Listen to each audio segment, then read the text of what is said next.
Administrator indicates that it does meet the requirements of the land use ordinance, and the chief building inspector states that it will need a building permit. All right, then otherwise we're ready for our recommendations. Okay.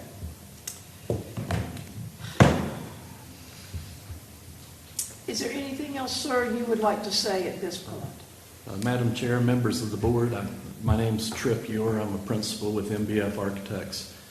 I want to thank you for allowing us to attend multiple design reviews, to share ideas and get your input. And I realize the effort that takes, but I think we've come to an agreement, is my hope tonight, as to what would be the best product for the City of New Bern, and in particular City Hall, which, at least in my opinion, is one of the most important historic resources in New Bern. So thank you very much. Okay. Is there anybody here who is a notified proponent who wants to speak? A notified opponent who wants to speak?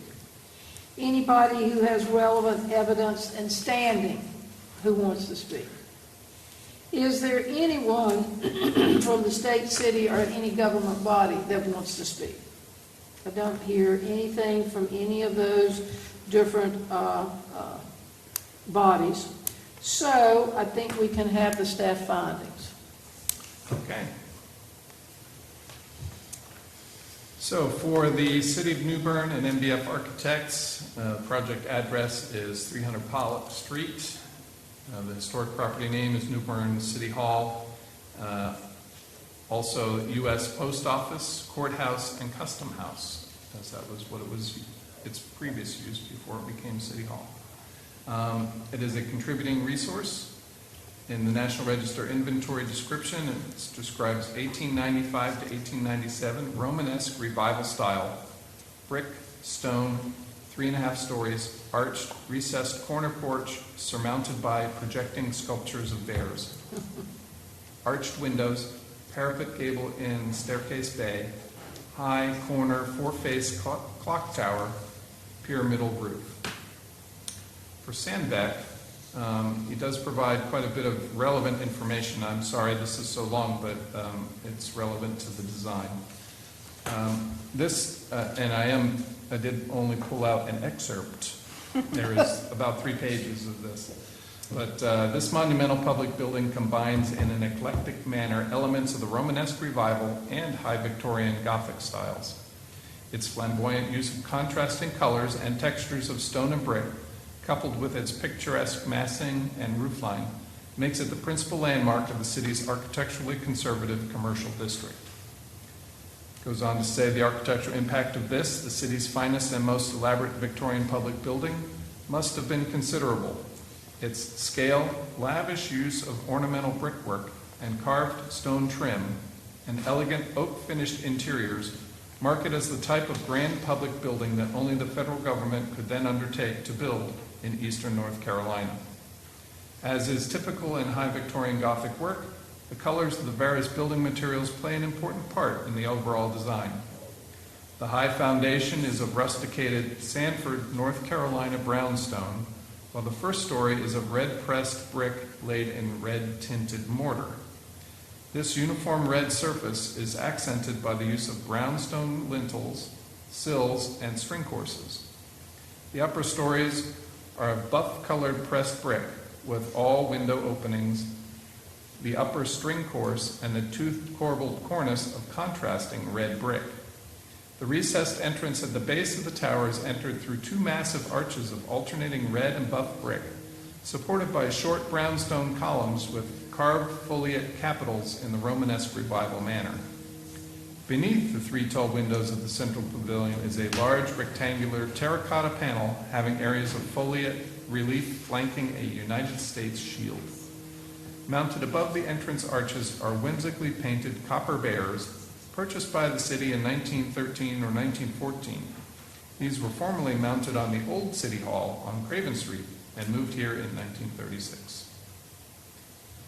So the project for 300 Pollock Street is to include a 3-story addition, removal of a portion of an exterior fire escape stairway, flagpoles, historical marker and memorial sculpture, and replacing plants, all in the secondary AVC. So we submit the following historic district guidelines are appropriate to this application. Public and open spaces, 2.2.1. Utilities, 2.3.1 through 3 and 2.3.6. Landscaping, 2.4.3, 2.4.7. Design principles, 3.1.1, 3.1.2, 3.1.4, and 3.1.5. Modifications, 3.2.1, 3.2.2. Additions, 3.3.1 through 3. Foundations, 4.1.1, 4.1.3. Walls, trim, and ornamentation, 4.2.1, 4.2.4. Windows, doors, and openings, 4.3.1 through 4.3.3. Entrances, 4.4.2, 4.4.3. Accessibility and life safety, 4.7.1. Masonry, 5.1.1 through 3 and 5.1.5. Metals, 5.3.1 through 5.3.4. And paint, 5.4.2 and 5.4.3. Statements of reason based on the information contained in the application and staff's judgment are: 1, the project is located in a dense fabric development pattern. 2, the proposal is an addition to a contributing structure. 3, the proposed design components and materials meet the requirements of the guidelines. 4, the zoning administrator and the chief building official have reviewed this project and commented accordingly. And 5, the project is not incongruous with the guidelines. So staff recommends the commission approve this application to include a 3-story addition, removal of a portion of an exterior fire escape stairway, flagpoles, historical marker, and memorial sculpture, and replacing plants, all in the secondary AVC, with the following condition. Because I was not able to discern if there was any exterior lighting, the applicant is to indicate to the HPA, who will verify compliance of the installation of any new or relocated lighting before the COA is valid.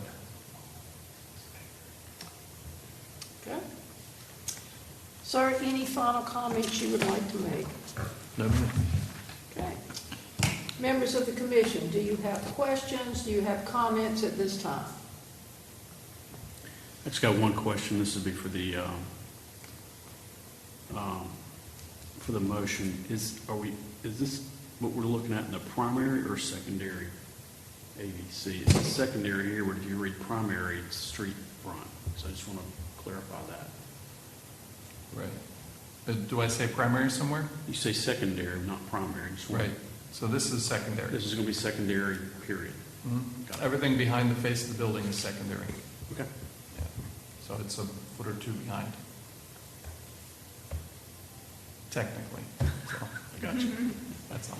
Okay, any other questions at this time? We have seen this project, as Tripp so nicely said, 5 or 6 times, We have, or more maybe. perhaps. Well, I lost count. So we are intimately involved with these pictures and all of that stuff, so we may not have a lot of questions at this point One in question time. here, Ruth. He mentioned moving the flags. Where are Yes. you going to put the flags, Tripp? That has not been resolved, and so obviously we've got to follow up with staff on exterior lighting. We will also bring back specifics regarding landscaping at some point, and should it become resolved, if those flag staffs are going back on the property, we'll bring that back too as part of that package. Thank you. Okay. Any other questions at this time? Okay. Does someone want to make a motion? So I'll give it a shot. Just before I make this motion, I do want to clarify in the guidelines. Are we looking at the guidelines on page 1, correction page 2, ending on page 3, or the ones that you read off, sir? Can you go back and give him all the guidelines that he needs to There are 2 state? sets of guidelines on here. There's one Yeah, guideline. you've got to state all the guidelines that he stated, so. Okay, gotcha. That's one I Yeah, want to find out. I knew that Oh, I was see what you what were you mean. Yeah, asking. because there's 2 sets in there. I just want to make sure I'm stating the right ones. Okay, I'll do it. So starting right here where he has Like starts at public and open spaces? Yep. Okay, so I'll make the motion I move to find the amendment for 300 Pollock Street to be not congruous. Not Not incongruous.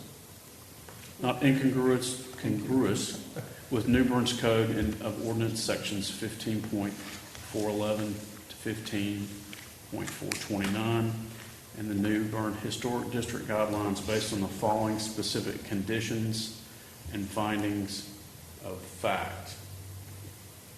And those would be the proposed project is within the secondary area of visual concern.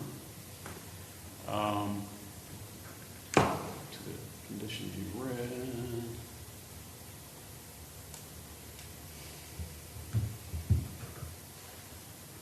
Here we go. Page 104. And staff submits the following historic guidelines that are appropriate to this application. Public and open areas 2.2.1, utilities 2.3.1, 2.3.2, 2.3.3, 2.3.6, under landscaping 2.4.3, 2.4.7, under design principles 3.1.1, 3.1.2, 3.1.4, 3.1.5, under modifications 3.2.1, 3.2.2, under additions 3.3.1, 3.3.2, 3.3.3, under foundations 4.1.1, 4.1.3, under walls, trim, and ornamentation 4.2.1, 4.2.4, under windows, doors, and openings 4.3.1, 4.3.2, 4.3.3, under entrances 4.4.2, 4.4.3, under accessibility and life safety 4.7.1, under masonry 5.1.1, 5.1.2, 5.1.3, 5.1.5, under metals 5.3.1, 5.3.2, 5.3.3, 5.3.4, under paint 5.4.2, 5.4.3. In statements of reasons, number one, project is located in the dense fabric development. Findings of fact. That's a finding of fact. You say findings of fact. Your statement of reasons, yours is Yeah. finding. But they say statement of reasons. I say statement. So the statement of Finding of reasons, fact. there you go. There you go. The same as the finding of fact, Project is located in the dense fabric development pattern. The proposal is in addition to a contributing structure. The proposed design components and materials meet requirements of the guidelines.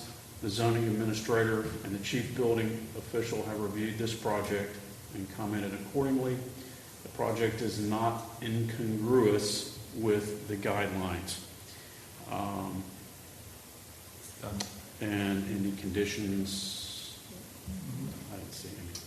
Conditions would be that any lighting and the shrubbery and the removal of the flags and the historic markers and the memorial structure and the plantings, you're going to come back to the administrator again about those, right? We will be happy to do that. Okay, add conditions then, to approve the application with the condition that they'll come back with a plan, include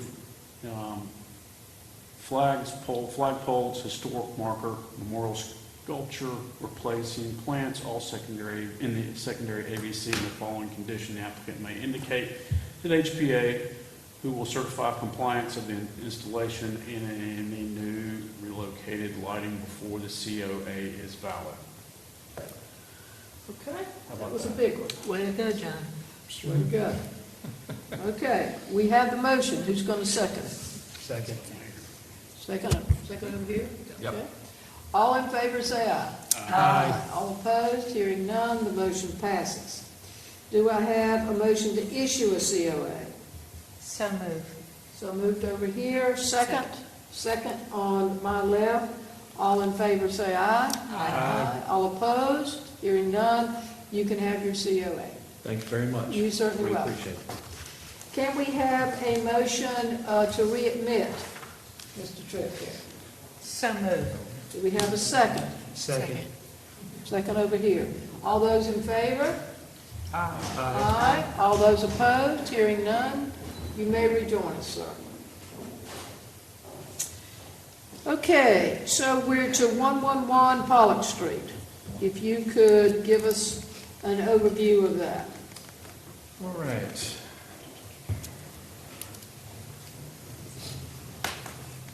So 11 Pollock Street, this application is an application that was submitted several years ago, and the COA was granted, and then was even extended once, but it did subsequently expire. So they are now resubmitting their application as new, essentially. So this is the application form here. All the information's filled out up on the front and then on the back as well. We have Sarah Opperbach is the owner's authorized representative, as evidenced by this document here, which is not super huge. And it's been signed and notarized, or the signature's been notarized. So now we have to go back. There we go.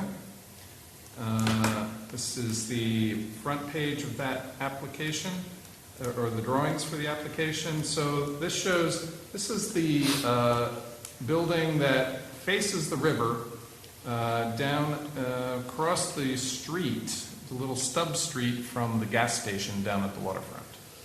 The end of Pollock Street. Right, at the end of Pollock Street, correct. So you can see Pollock Street, if it went any further, it'd be in the river.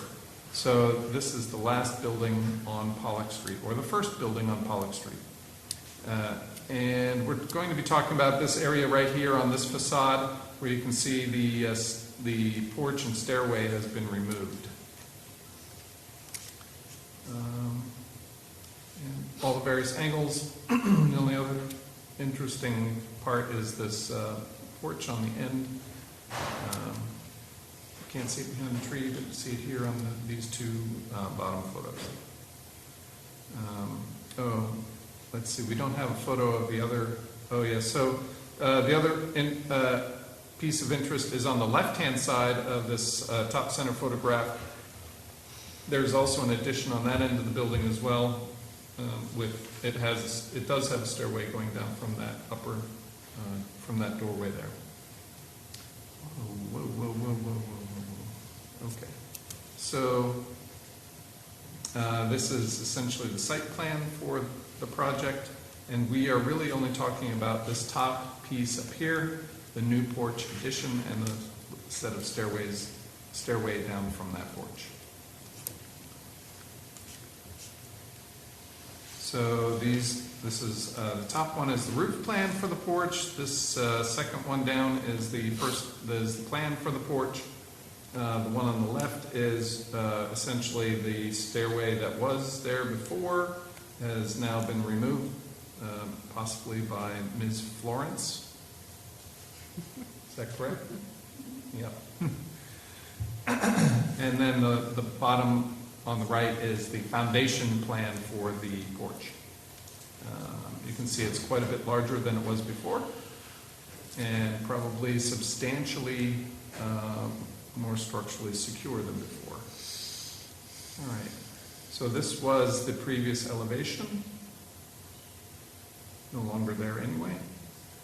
And these are the other elevations from, say, the left side, which from the side with the addition, and this was the existing porch and underside of the stairway, I believe. And on this right one is what it looked like from the street. So this is now the new proposal. We have a hip roof, metal roofing. We have a pediment facing the river, and columns, painted wood columns, and we also have painted wood railing and pickets, as well as painted wood stairs. in this case, and railing to match the existing one on the addition on the left. And then that's all built on top of new painted brick masonry, which with these arched openings. And then from the sides, so with the river on the right, so this also has an arched opening on this side, and you can see all the same elements here, and same on this side, except that now we can see the stairway head-on from the street. And then we have our Z&I form.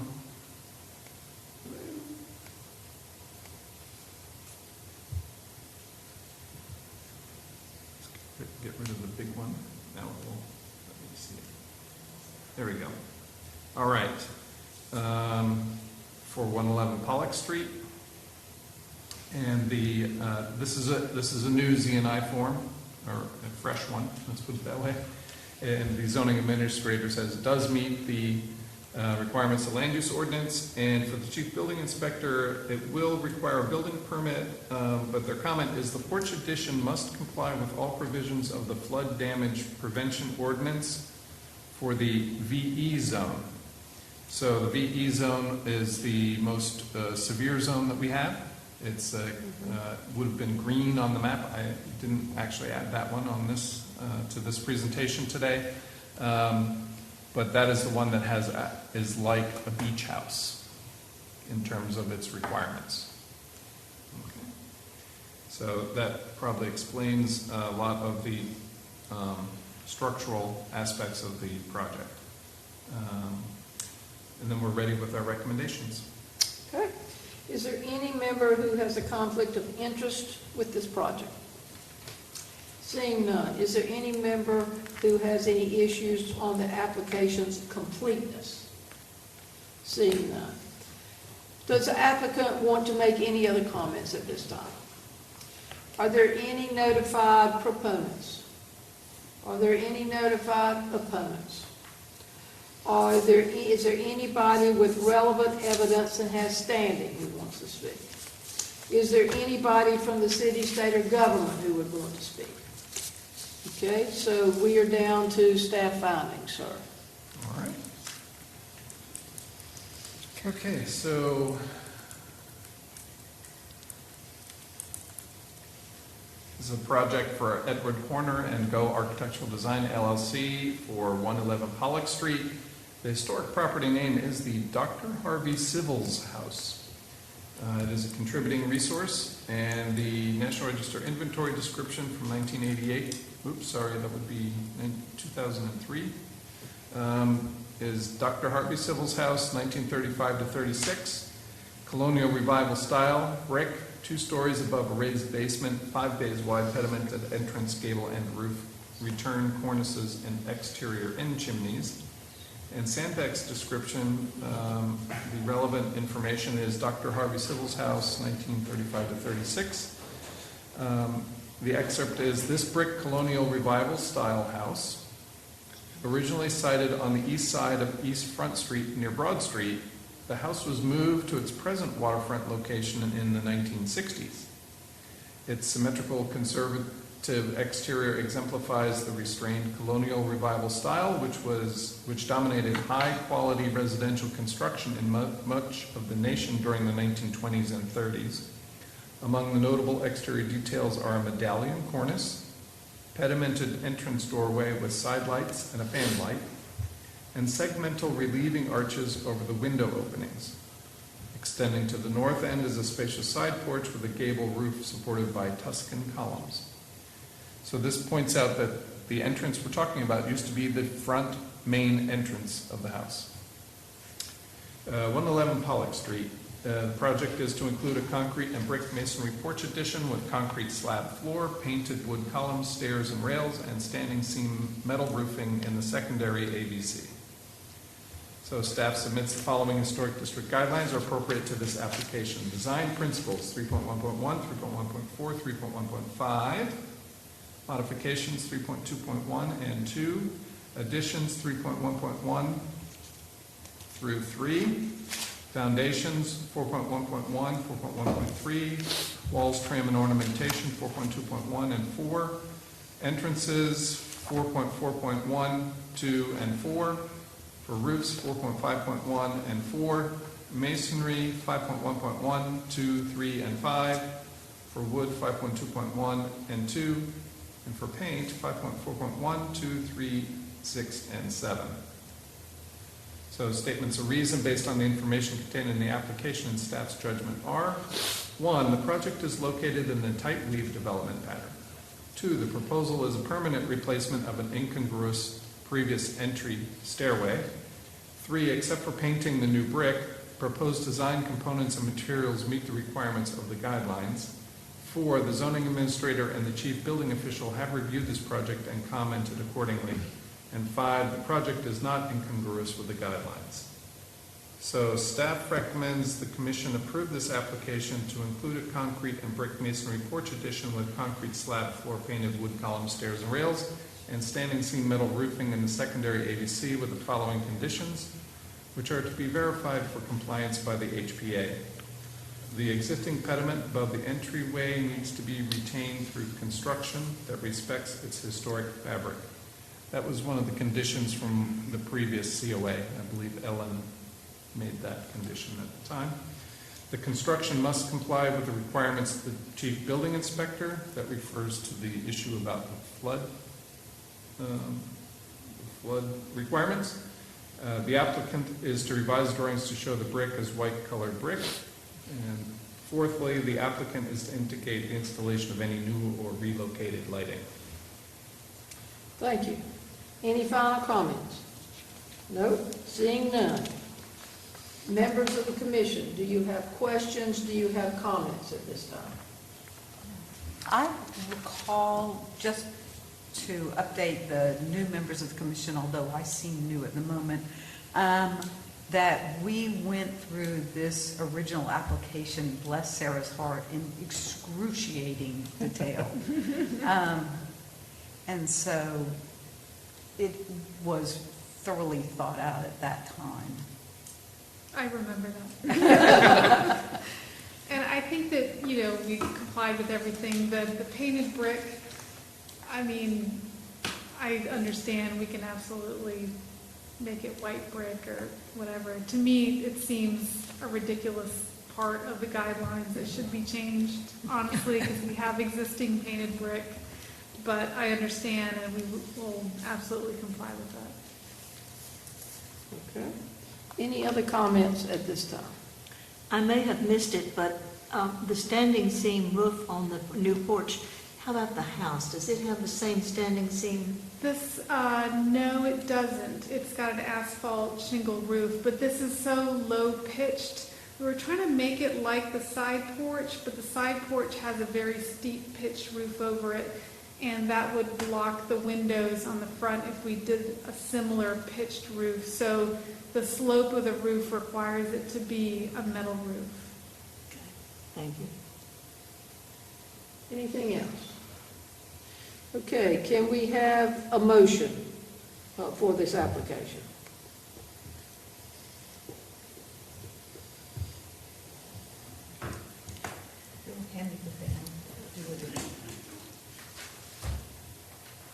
Matt, will you roll the tape, please? Yes. The motion's coming. Can you put up all the guidelines so she can, Yep. Yep. because there's a few of them. Okay. I move to find the application for 111 Pollock Street to be not incongruous with New Bern's Code of Ordinance, Section 15411, roof 15429, and New Bern's Historic District guidelines based on the following specific guidelines and finding of fact. Design principles: 3.1.1, 3.1.4, 3.1.5, modifications: 3.2.1, 3.2.2, additions: 3.3.1. Sir? Oh, sorry. 3.3.2, 3.3, foundations: 4.1, 4.1.1, 4.1.3, walls, trims, and ornamentation, 4.2.1, 4.2.4, entrances, 4.4.1, 4.4.2, 4.4.4, roofs, 4.5.1, 4.5.4, masonry, 5.1.1, 5.1.2, 5.1.3, 5.1.5, wood, 5.2.1, 5.2.2, paint, 5.4.1, 5.4.2, 5.4.3, 5.4.6, 5.4.7. Findings of fact. The project is located in the tight weave development pattern. The proposal is a permanent replacement of an incongruous previous entrance stairway. Except for painting the new brick, the proposed design components and materials meet the requirements of the guidelines. The zoning administrator and the chief building official have reviewed this project and commented accordingly. The project is not incongruous with the guidelines. Condition. The applicant is to retain the existing pediment above the entryway, then respect that historic fabric. Construction must comply with the requirements of the chief building inspector, specifically flood. The applicant is to revise the drawings to show the brick as white-colored brick. The applicant is to indicate the installation of new or any relocated lighting. All right. Can we have a second to the motion? Second. Second here. All of those in favor say aye. Aye. Those against, hearing none, the motion passes. Do I have a motion to approve the COA? So moved. To So issue. moved to You mean issue? Issue. The issue, COA. issue the COA. I move we issue the COA. Have a second here to my left. All of those in favor say aye. Aye. All of those opposed, hearing none, you can issue the COA. You're welcome. Okay, the next one is 404 Avenue C. Sir, if you can give us an overview. Sure. This is 404 Avenue C. The application is completed here as shown. And then the second page, signed and dated. By whom, I don't know. But there is a owner's authorization. Charles Francis. Charles Francis is herewith on this form indicated as the owner's representative, and that is signed and notarized by the owner, or signed by the owner and notarized. So this is, let's see, yes, it did it automatically. This is the site plan, which would be nice. Oh well. I guess we'll start at the bottom and scroll up a little bit. So the street is on the bottom right-hand corner. This is the existing sidewalk. There are some existing trees all to remain out front. This shows on the site plan, the site work, are some new walkways to the front door and to the side, front door and porch, and to the side door and porch. Some new driveway tracks, I guess, to the back of the property, where there's a new driveway pad or driveway pad in front of the new workshop, which is here at the top. And probably most importantly, though, is there's a new addition on the entire back half of the house. There are also some additional walkways from the side porch around to the back patio, which also enters into the side of the workshop. And there's landscaping all the way around the entire building and out along the front walkway around. And some of the plants the plants have been identified. If we need to ask questions about that, I can zoom in on that later. Additionally, there is now new since the last meeting, is there is now a new fence that starts here at the corner of the workshop and goes around the perimeter of the property, around the back, around this side on the east, and then connects back at the middle of the side of the house on the east side. I believe that covers that. So these are some of the photographs that were provided by the applicants. The front of the house. Oh yeah. Front of the house. And this porch will be removed, as well as the side porch, as well as all the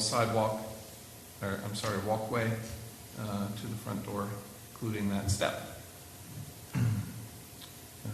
I believe all the plants will be removed as well. So now this is more of an oblique view of the front. You can see most of the same things again. Then even more oblique. Now we can see the side porch more clearly, and that is to be removed. You can see there currently is no driveway, but I believe there is a curb cut. Is that correct? That's correct. Yeah. Okay. Curb cut and grass tracks. Yeah.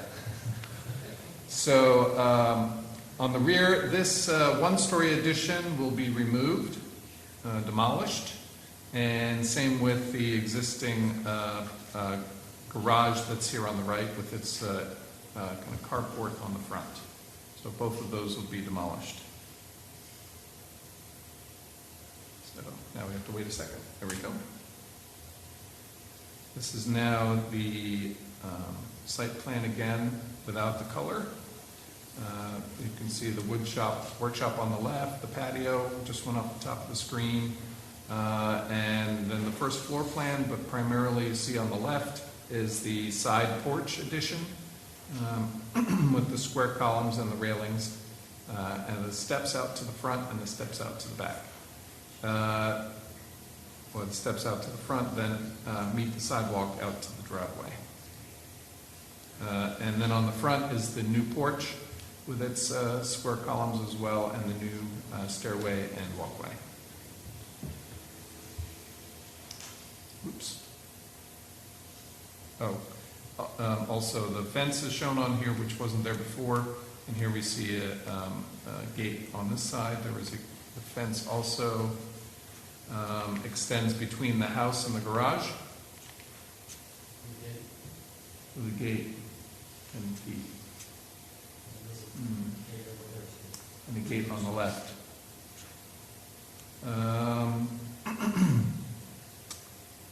What is that? We may see that in the zoning. I want to check that. And now this is a roof plan for the workshop, as well as then a second floor plan for the house, just showing the roofs of the two new porches. You can see there, it's a hip on the back, but gables on the side and the front. So the elevations in full living color. And you see the new porch has a new architectural design to it, as well as the side porch. You can't see it yet, but you will from the side in a minute. And they have included in this elevation then the drawing of the fencing. And the fences have been included here as well. Now you can see the side porch and its architectural design, as well as the side of the front porch. And the workshop has no windows on this side. What happened? A commercial break, I think that was. And then this is now the new rear elevation for the new addition, two-story addition instead of the previous one-story addition. They even show the new HVAC units shown here,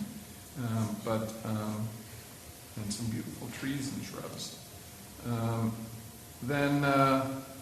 Now this would be from the east side, the east elevation, And so the addition is the right-hand section here, essentially the portion that doesn't have shutters, you could say.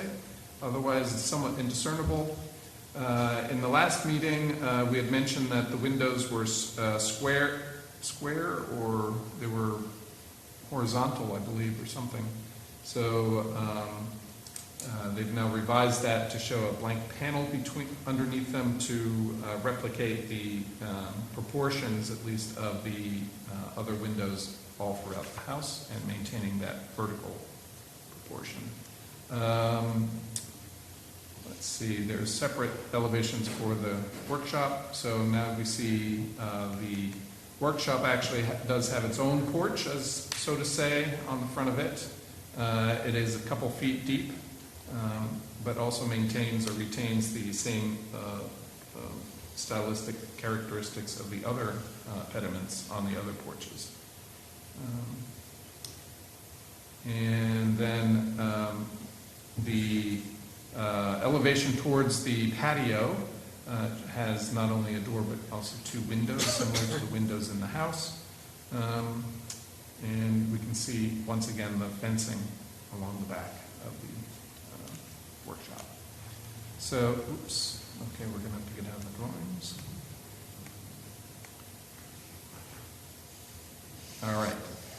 So these are some renderings that they've provided. And to show you more clearly the style and design of the project. In this particular case, you can see more clearly that the columns have these recessed panels on all four sides. The capitals have a somewhat flared, appears to be flared, maybe not. It's flared. Is it flared? It's the same slope as if you took the roof and made a perpendicular off the roof. Okay. Whichever column. Yeah. So, also the front steps have this step-down side walls, which is not uncommon. It's common Now, in historic. the sidewalls on each side of the steps are replicas of the sidewalls that are on the present steps. Oh, okay. So in case it wasn't recorded, these sidewalls are replicas of the sidewalls that are currently on the house, or replicate them. All right, so a more angled perspective view of the same thing, and somewhat farther back. And now from the driveway side, we can see the side porch also has those same columns and the same arch and lattice work in the arch, as well as you can see the railing for the porches are now a lattice type railing, or lattice style railing. And then also you see the porch on the workshop. The windows on the addition, we have triple windows here, but basically all the same windows repeated throughout. On the back, we also have triple windows, and then singles on the two sides. And you can see the patio as well, and the workshop. They now also provided some aerial perspectives to give maybe a better idea of the overall view of it. So things that stand out here are now on this one. You can see how the fence wraps around the property. And apparently it was a very muddy day to cover the car with mud. Except for the lights. So again, here now we can see the fencing between the two buildings and around behind along the back of the property. The trees are floating in midair, but yeah. And here's now we see it here. In this particular case, the driveway apron flare. And lastly, I believe this is now a perspective from the other corner. See the entire property. All right. Then I had some questions which were answered here in this email regarding some of the materials. So they're planning on using Louisiana Pacific Smart Siding, which is an engineered wood, also called oriented strand board. And we may have a discussion about that. Then the design wasn't clear last time if they were having piers or not, and yes, they would. The actual new addition will have piers because the existing house does also have piers. And I asked about flood vents, and it turns out they are not in the flood zone, so they don't need to worry about that. Let's see. The photo was to show me that the existing house does have piers. Then I was asking about changing those windows, which we saw the result of that. The lap siding, again, is that oriented strand board. Number 6 asked about the grills for the windows, and they indicated that these are 3D grills inside, between and outside, and they're Marvin brand units. Number 7, I was now asking about the workshop, because being a accessory building, a new accessory building does not need to adhere to the requirement that it be built of materials at the time of the construction of the main house. So it can be modern materials. They were indicating they were planning on using that oriented strand board, wood matching doors, overhead door was not yet, the material was not yet selected at that point. The windows as indicated, so the same as the addition. The siding again, the foundation will be a concrete slab on grade, and the columns will be, that are on the front porch of the workshop, will be new wood columns, same as the house. I did also point out that since we're talking about some demolition here, that we may require some drawings and photos of the addition and the garage, as well as contacting preservation organizations to salvage parts.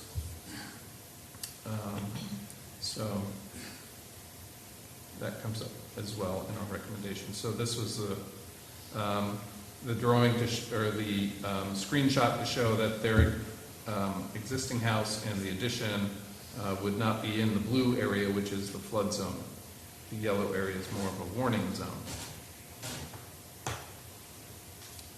And here it also shows that I've selected 404 Avenue C. All right, and for the Z&I form, yes, okay. This is good. What I was concerned about earlier was the distance from the nearest structure for the accessory setback. It's 8 feet. For some reason I had in my head 18 feet, but 8 feet, and they show 10 feet some odd inches. So they're good on that. And so the zoning administrator did say that it did meet the requirements of land use ordinance, and chief building inspector says we'll need a building permit and a demolition, and both demolition and building permits are required. So then we're ready with our recommendations. Okay. Does anybody have a conflict of interest? Seeing none, does anybody have a concern about the completeness of the application?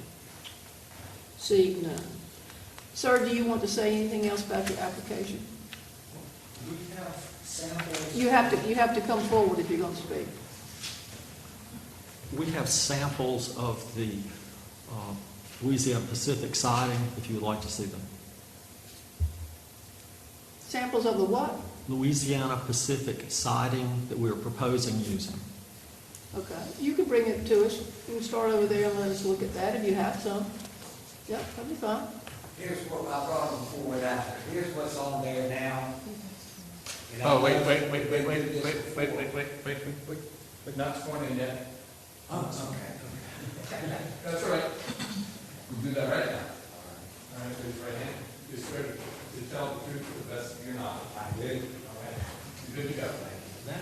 Now, All right, and then you'll need to sign on that paper too. do I sign up? Underneath the Bible, whatever that's there.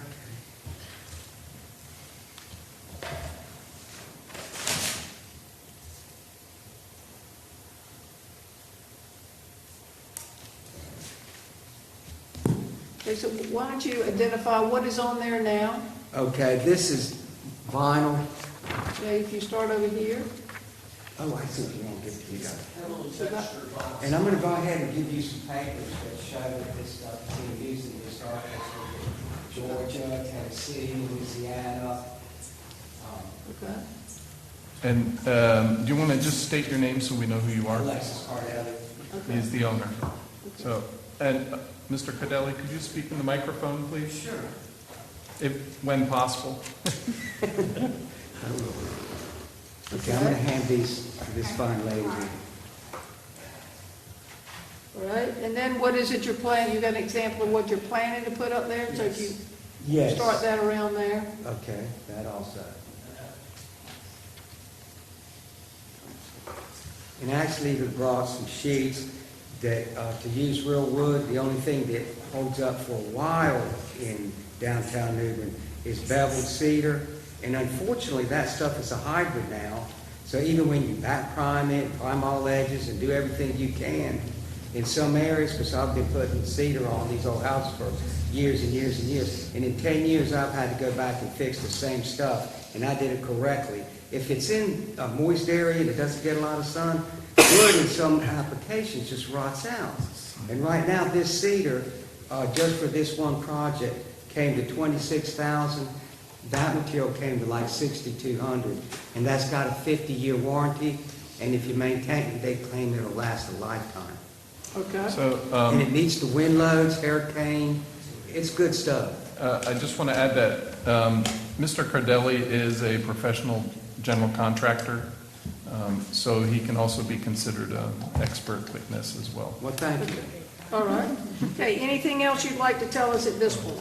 Yeah, and I know that you've got those strict rules and stuff. We That's do. why I'm taking the time to keep an open mind, because I've got a house with vinyl siding on it. It's, I could go back with that vinyl or leave it. But to me, if you could sort of like make these concessions where if you got a home that has vinyl and you want to do better than that, in lieu of wood, you can use this product, because it is a wood product and it meets all of the criteria for holding up. I mean, and it's got that little shadow line in it too. When you put it on, it looks just like a historic home, just like those pictures show it being used on. I mean, I know like if you've got an old house that's on the register, I agree you need to sort of keep that sort of like it is, but this is a non-contributing structure. Okay. Anything else you'd like to tell us? That's pretty much it. That's it, okay. So I don't see any notified proponents, notified opponents. Our audience has gone down to just a few. I don't see anybody with relevant evidence and standing in the audience. Nobody from the city, the state, or the government is out there that I can see.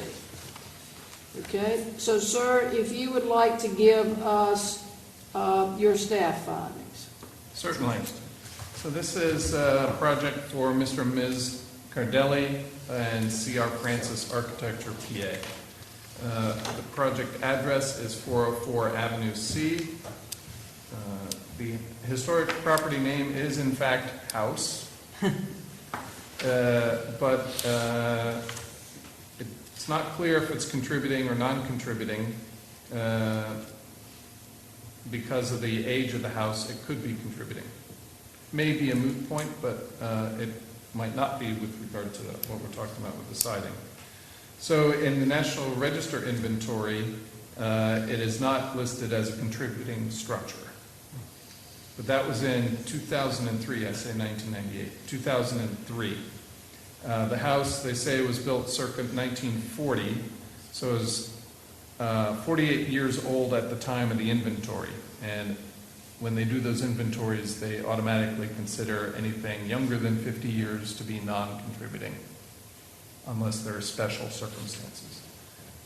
So it's not a two-story, but a two-story gable roof frame colonial revival house. Garage at the rear of 404 Avenue C is circa 1940, one-story frame garage. So, and Sandbeck's description, there is none. So, no help from him.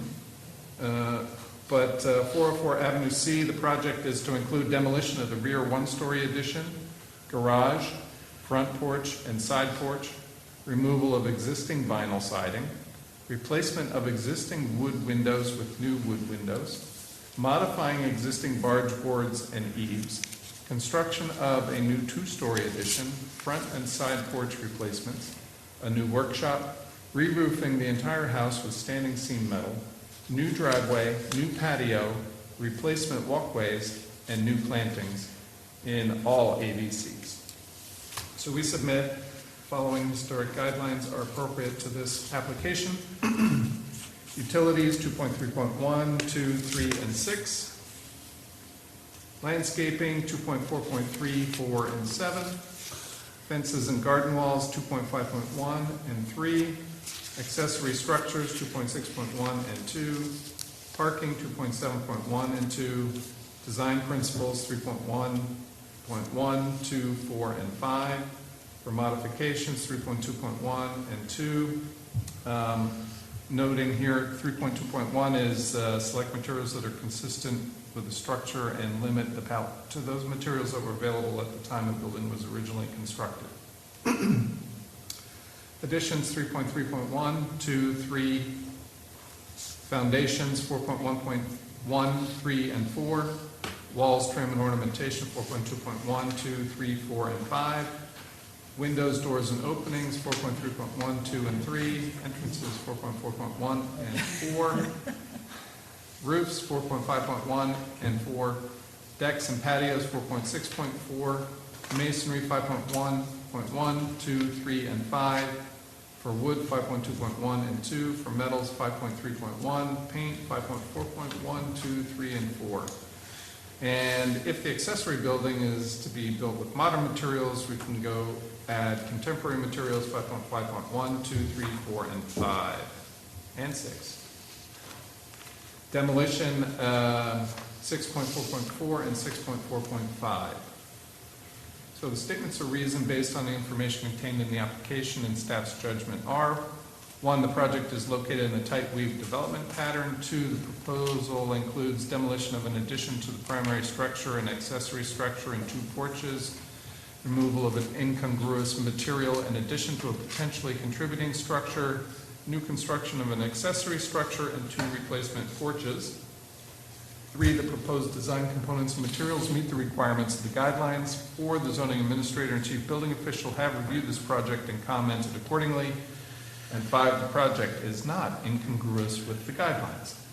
So staff recommends the commission approve this application to include demolition of the rear one-story addition, garage, front porch, and side porch, removal of existing vinyl siding, replacement of existing wood windows with new wood windows, modifying existing barge boards and eaves, and construction of a new 2-story addition, front and side porch replacements, new workshop, re-roofing the entire house with standing seam metal, new driveway, new patio, replacement walkways, and new plantings, all in all AVCs with the following conditions. The applicant is to indicate the installation of any new or relocated lighting and utility equipment to the HPA, who will verify compliance before the COA is valid. And the applicant is to provide the required drawings and photographs of the existing addition in the garage to the HPA and provide the HPA with a copy of the communication with preservation organizations before the COA is valid. I'd also like to add that the application be revised to not include the oriented strand board siding, but rather natural wood. That's your recommendation, that Yes. they do natural wood instead of this product? Yes. Are there any final comments y'all would like to make?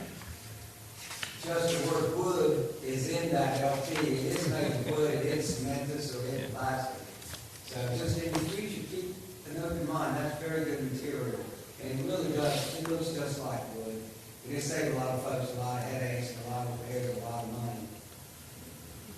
Sir, is that product pressure treated? Excuse me? Is it produced under pressure?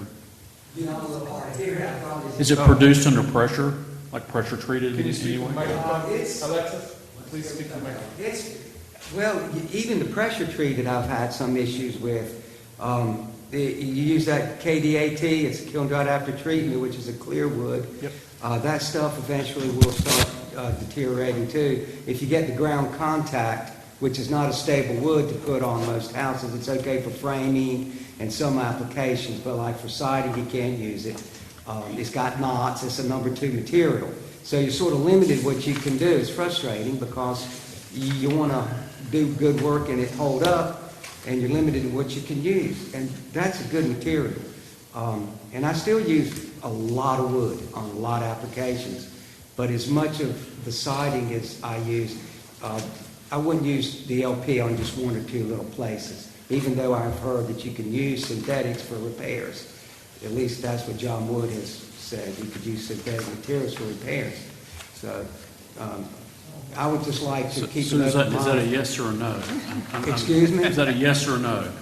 Well, that's not a yes or no question for me. It's not a pressure-treated product. Okay. It is made under pressure, I understand how plywood's made.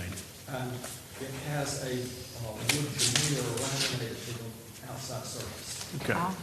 And it is an oriented strand, so everything in there is wood fiber. So it is wood, not cementous or PVC. Okay, Thank you. you're welcome. Okay. So, members of the commission, questions that you have, comments that you want to make? I'd like a little clarification on the window.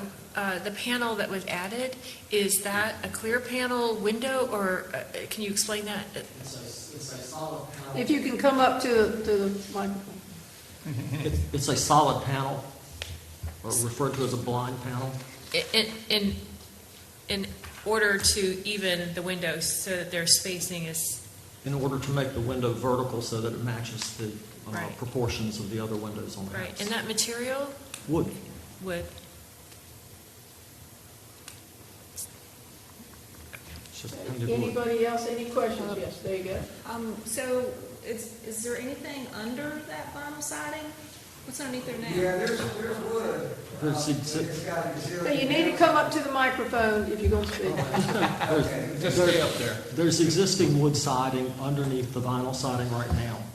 And one of the problems that we have is that the felt damp proofing that is behind that is ripped and torn from over time. So some of that wood's going to have to come off in order to repair that.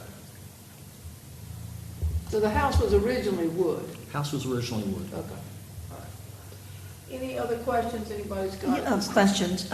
First of all, it's a beautiful design. Thank you. Lovely.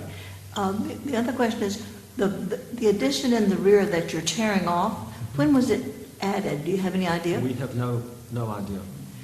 Okay, Beth, this question is for you. Is this considered a historic house in the historic district? You mean contributing? You mean contributing? You're Yes. asking me? Yeah. So, I mean, the word historic is maybe not what you mean, but contributing?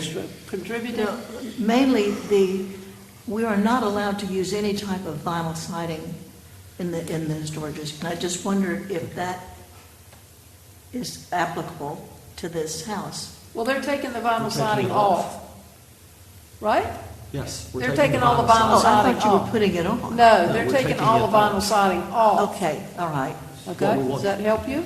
Yeah, and what's he putting back on?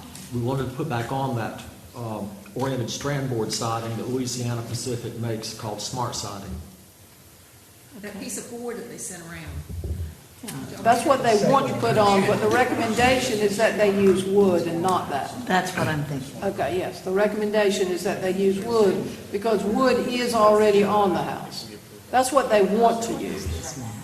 Okay, my question is I have a couple of questions. No, So sure. the fence that's going around, you delineated that. How tall is that fence? The fence Thank you. pickets, the high fence pickets are 6 feet. We do have some posts that go up about 8 inches higher than that. You Right. have posts that are 8 inches higher. Right. Could you go back to the drawings? Yeah. Because the height of the fence to the back can only be 6 feet. And that includes the post and whatever else you got. You want to an elevation, right? That way we can see actual, not perspective. There we go. How's that?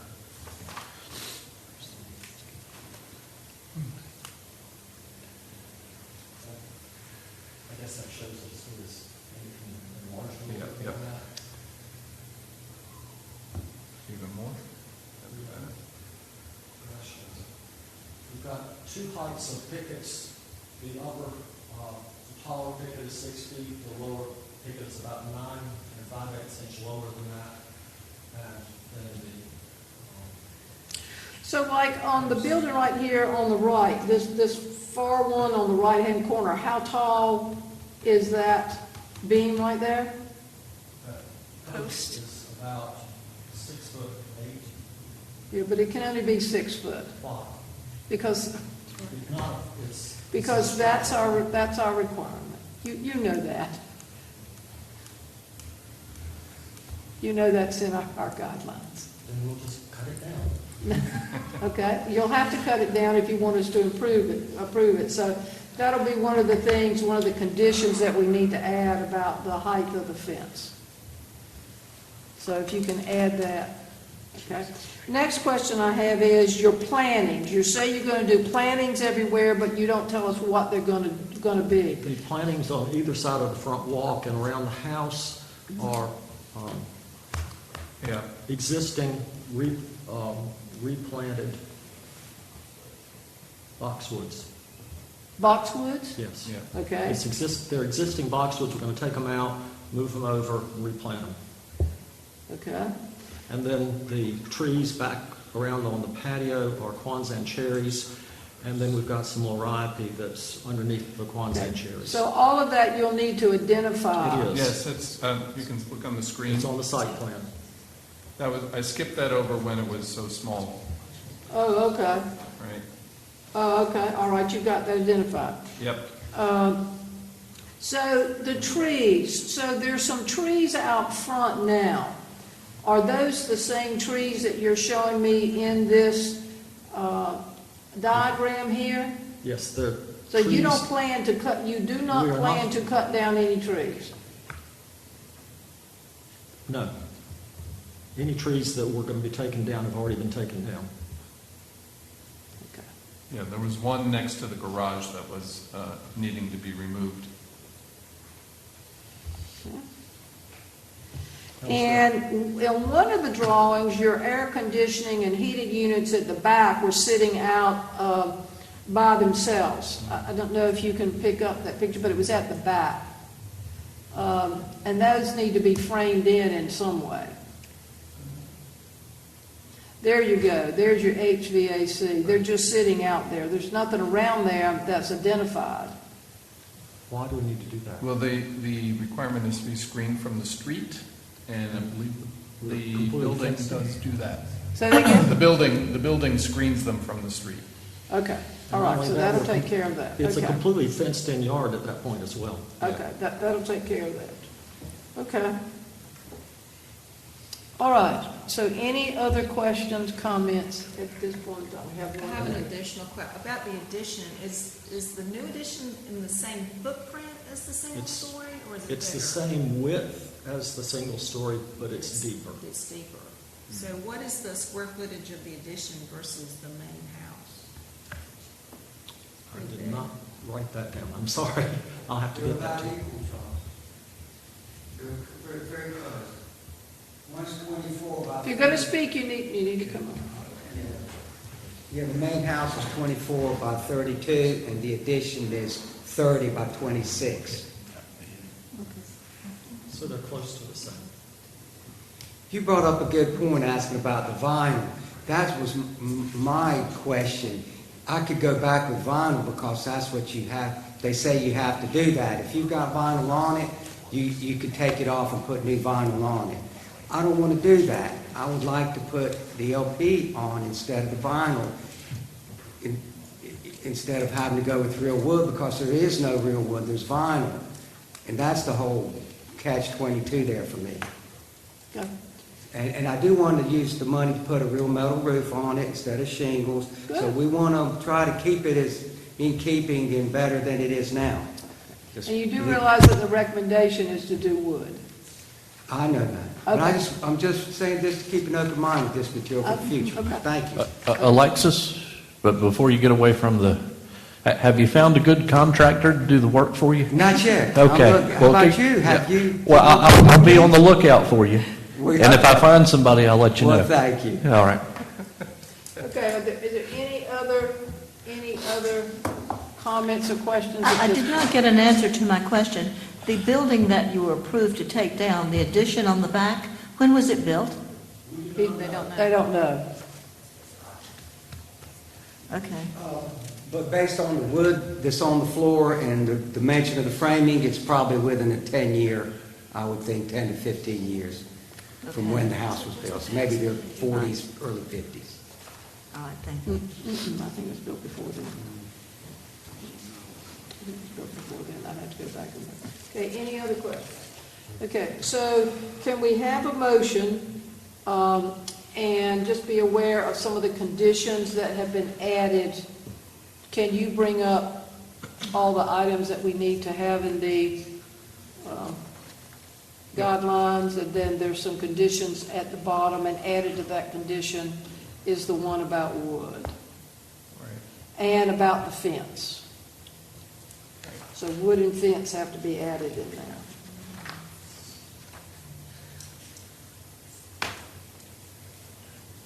Can I ask a clarifying question? Uh-huh. Can I ask a question? So replacing, the guidelines have changed since 10 years ago when I was here. So in replacing, can you replace vinyl with vinyl steel? I mean, I think used to it said in that guideline, it said you could replace it with vinyl. Replacement in kind. So is that, Yes. are we still, So like, how the are we interpreting that now? reference you are inquiring was a matter of great controversy. And it is no longer in the guidelines. Not in the guidelines? Period. Yeah. Okay. And so some alternative language, trying to read between the lines of what you might be looking for. I don't think you're going to find anything like that. So essentially, it would be an argument to be made, for or against. So Tripp, I hear you saying replacement in kind is allowed? That would, I'd suggest we stick to the application at this point. The reason I ask Which is to put the siding material, Yeah, the Louisiana Pacific siding material. yeah. Because Annette asked a very appropriate question, because my house has vinyl siding on the front. There are any number of anomalies in the district, and obviously the applicant is of no requirement to replace his siding, Yeah, but he would like to use this Louisiana Pacific material. okay. Okay, any other questions at this time? Okay. Does someone want to make a motion related to this project?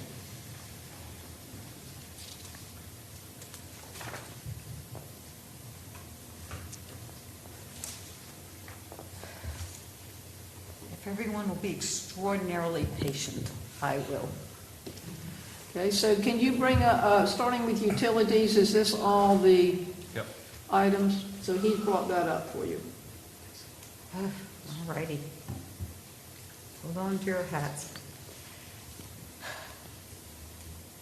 I move to find the application for 404 Avenue C to be not incongruous with New Bern's Code of Ordinance Sections 15411 through 15429 and New Bern's Historic District Guidelines based on the following specific guidelines and finding of fact. Utilities, 2.3.1, 2.3.2, 2.3.3, 2.3.6. Landscaping, 2.4.3, 2.4.4, 2.4.7. Fences and garden walls, 2.5.1, 2.5.3. Accessory structures, 2.6.1, 2.6.2. Parking, 2.7.1, 2.7.2. Design principles, 3.3.1, 2, 4, and 5. Modifications, 3.2.1 and 2. Additions, 3.1.1, 2, 3. 3.3.1. 3.3.1, 3.3.2, 3.3.3. Foundations, 4.1.1, 4.1.3, 4.1.4. Walls, trims, and ornamentation, 4.2.1, 4.2.2, 4.2.3, 4.2.4, 4.2.5. Windows and door openings, 4.3.1, 4.3.2, 4.3.3. Entrances, 4.4.1, 4.4.4. Roofs, 4.5.1, 4.5.4. Decks and patios, 4.6.4. Masonry, 5.1.1, 5.1.2, 5.1.3, 5.1.5. Wood, 5.2.1, 5.2.2. Metals, 5.3.1. Paint, 5.4.1, 5.4.2, 5.4.3, 5.4.4. Pertinent to the accessory building, contemporary materials. Oops, sorry. I'll get right back. Need to come, yeah, come back there. He's got it. 5.5.1, 5.5.2, 5.5.3, 5.5.4, 5.5.5. 5.5.6, last but not least. Demolition, 6.4.4, 6.4.5. Findings of fact. The project is located in the tight weave development pattern. The proposal includes demolition of an addition to the primary structure, an accessory structure, and 2 porches, removal of an incongruous material, an addition to a potentially contributing structure, new construction of an accessory structure, and 2 replacement porches. The proposed design, components, and materials meet the requirements of the guidelines. The zoning administrator and the chief building official have reviewed this project and commented accordingly. The project is not incongruous with the guidelines. Additionally, there are conditions for the approval of this guideline. The applicant is to use wood for the siding. The applicant is to indicate the installation of any or new or relocated lighting and utility equipment to the Historic Preservation Administrator, who will verify the compliance before the COA is valid. The applicant is to provide the required drawings and photographs of the existing addition and the garage to the Historic Preservation Associate Administrator, and provide the administrator with a copy of the communication with preservation organizations before the COA is valid. And the fence. Fences can be no more than 6 feet all in. So that needs to be erected accordingly. Is there anything else? Nope, I think that's it. Okay, so we have a motion, do we have a second? Second? We have a Question. second? All of those in favor, say aye. Aye. Aye. I think there was a question, Madam Chair. Do what? I think there was a question. Did we say that he is allowed to replace in kind, or as Ellen mentioned? In wood. No, he has to replace with wood. Okay, but he's got the fabricated wood, so that's okay. No, he has to use wood. Is that something that we need to clarify on that? It'd be better, I guess, yeah. Yeah. Do I need to amend my motion, or Sure. is that clear in my motion? Your No. motion is clear. I would say to clarify in your motion, revise your motion to clarify it. As a point of clarification, as a condition of the COA being issued, the applicant must agree that the residence will be sided in wood. Is that sufficient? Oh, she's, Because they purport that what they are proposing is wood. Well, how would you describe well, a a traditional? product, how about a inside? product, A solid wood? a product presented to and approved by the HPA? Okay. Does, Jamie's shaking her head for that one too? Oh, my goodness. I think the concern with allowing staff to make a determination about the sufficiency of the material delegates the quasi-judicial decision to staff. And- Well, and that It's a would be judgment. problematic. It's a So what judgment. words do we need to do? Do we need to say it needs to be wood and not be I would say This solid part- wood versus, just Or use the natural word wood. solid wood. natural wood? wood found in nature, Solid, Natural I wood, would- use the term natural. even wood. natural wood is, not right, so I would say solid wood. solid wood. It Solid is. wood. Okay, can you, You add the word solid before the word wood in your motion. in the, oh, my goodness. Certainly. Okay. It would be the same, just with the word solid in front of the word. Okay, I'm wood. so muddled at this point, I couldn't tell you what I You said just 2 need to seconds ago. say, put solid in front of the Okay, word as a wood. condition of the COA being issued, the applicant must agree that the house will be sided in solid wood. Okay. Okay. We have a second. Did you second it? We have a second. Okay. All of those in favor say aye. Aye. All those opposed? Opposed? We have one opposed. The motion passes. Okay. Can we have a motion to issue a COA? So moved? So moved down here. Do we have a second? Second. Second over here by Peggy. All of those in favor say aye. Aye. All those opposed? Hearing none, the motion passes. Okay, so if you will get with Matt around some of these conditions that have been added to the COA. And thank you very much for coming before us. And we'd love to see pictures of this beautiful house once you get it done. Okay, thank you very much. Okay. So, item 5 on our agenda, there's no old business. We do have a public, we've got 3 people out there left. Are there any comments that any of y'all want to make? Hearing none? There's a gentleman in the hallway. Are you here for public comment? No, I'm here to hear about the transport. Okay. Okay.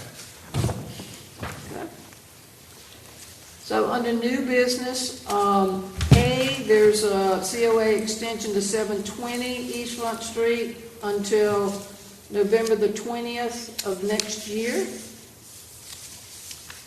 The second item is the trick court task.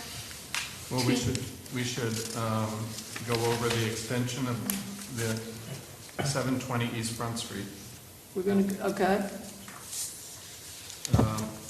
This is the application. This is not a hearing. This is just a decision as to whether or not to extend the COA. Okay. But I'm just going to breeze through, breeze through the application for you, so you know what you're extending. So this is for. Was a modern sort of house. Yes. So this is the site. Oh boy. The site is on the river.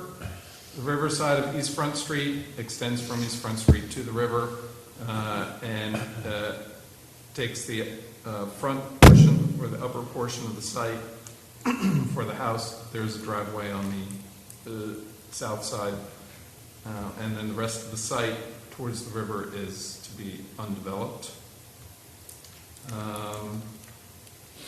And they are proposing some terraced wall, garden walls on the front, so that's why those photos were there. So this is the site we're talking about is this vacant lot here on the upper left, and also in the center and on the upper right. Those are all views of that same lot. And then also the neighboring house is this yellow house, and actually the lot currently has a depression in it, in its topography. There's a larger view of that same site plan.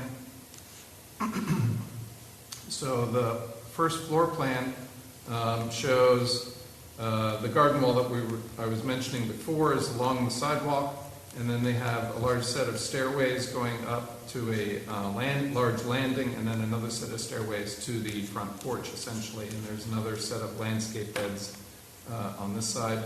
Also note that the facade steps back several times, 3 times. We'll see that in the elevations as well. Out the back, there's a deck, and then there's a raised lawn on the back with steps down to the undeveloped area. So that's then the second floor plan. Okay, so this is the front elevation. And it's hard to see here, but this elevation is divided into 3 parts, left, middle, and right. And the right and the middle have these shed dormers on them, and the left does not. And the left one is closest to you. Then the middle one steps back the amount that I showed on the plan, and then the third one steps back even farther. And under that one is where the front door is, and you can see the steps, the large landing, and then the large set of steps at the bottom. They have a 4-foot high retaining wall or garden wall on the front, retaining wall, and lawn essentially on top of that. Then the foundation wall is proposed above that.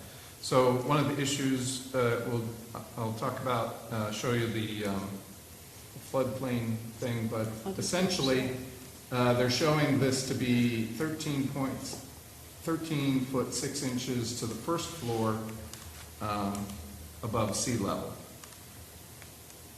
Matt, are you saying that's the old picture or the new one? And this is the one that they had approved 2 years ago. Okay, thank you. And I don't know if you were here, that was the one where they came in with a model, remember? Kind of. So, and this is the rear elevation. Now we have all 3 sections have gables, so these 3 sections are just stepping back on both the front and the back. And this being the side, so now we have the board and batten siding for the siding material. All right. And this house sits down in that depression that you showed us? Yes. Yep. They're not adding any... Well, they might be adding some, I don't, they might be adding some, we'd have to go back, but I don't think that's necessarily relevant. This house, I believe the applicants themselves are also architects, if Yes. memory serves. That's correct. And they had it all figured out. They're from out of state. They're from out of state. So they aren't registered in North Carolina So as far as it seems. I- Actually, Sarah Afrabach is their authorized representative. So here's the flood map, and this is the site here all the way to the river, but the house is up at this end, And so the base flood elevation is 9 feet there. And so from sea level, right, above sea level, so when you add the 2 feet of freeboard and then the 2 feet of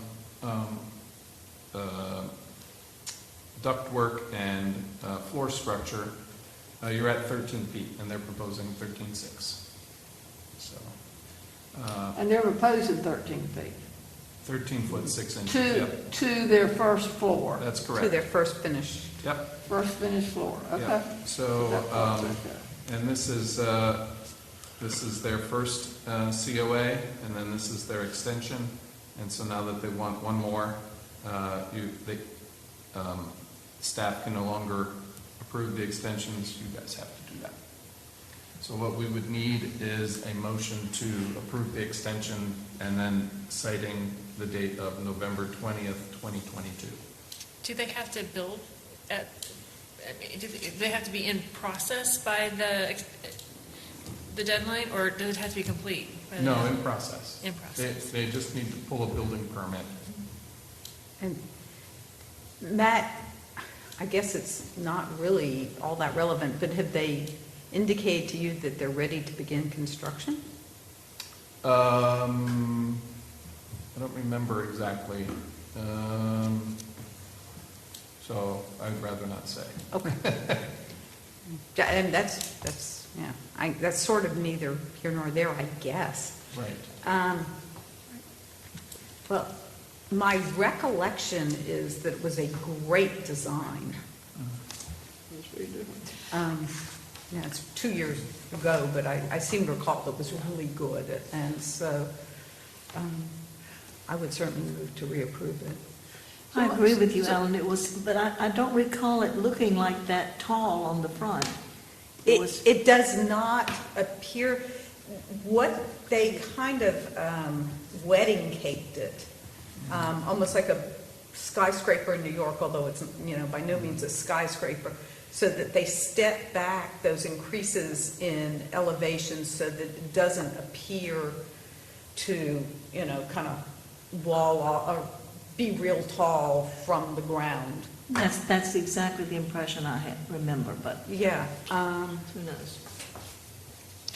So my question is, since we've got new guidelines, at the bottom here, I'm going to say below the porch, are these foundation beams and what's between them? Do they have louvers in there?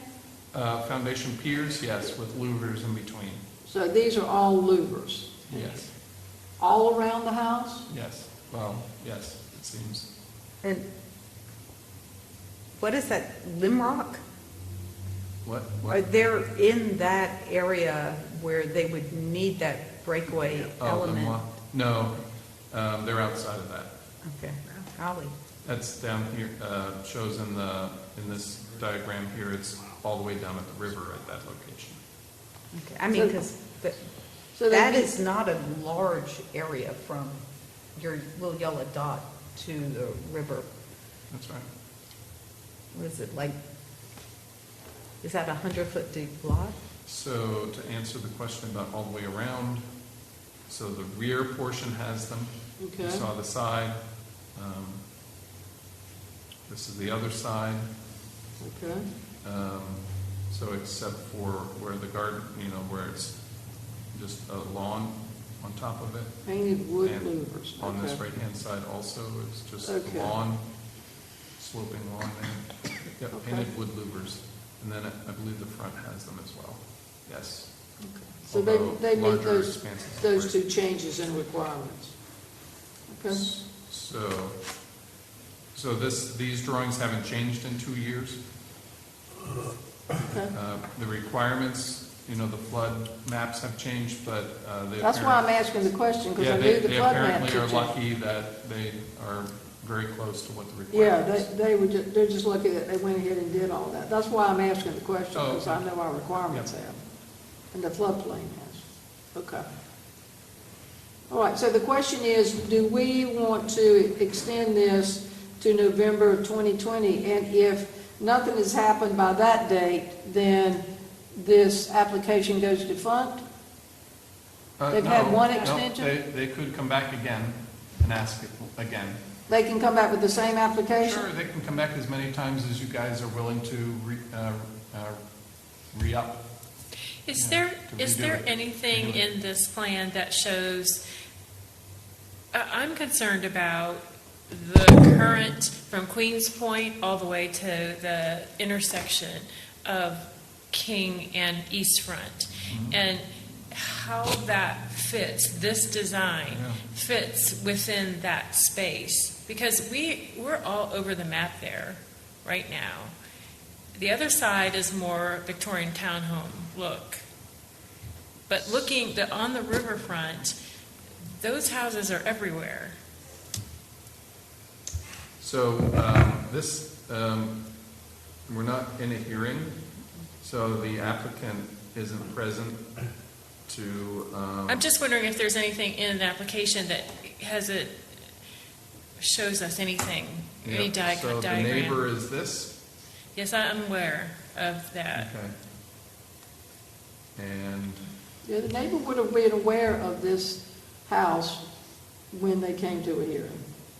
I was actually here when they presented it. I saw the model that Sarah had, Oh, okay. and I don't even know how freely I'm able to speak right now, but I'm, part of our job aesthetically is to see that it's congruous with the rest of that block.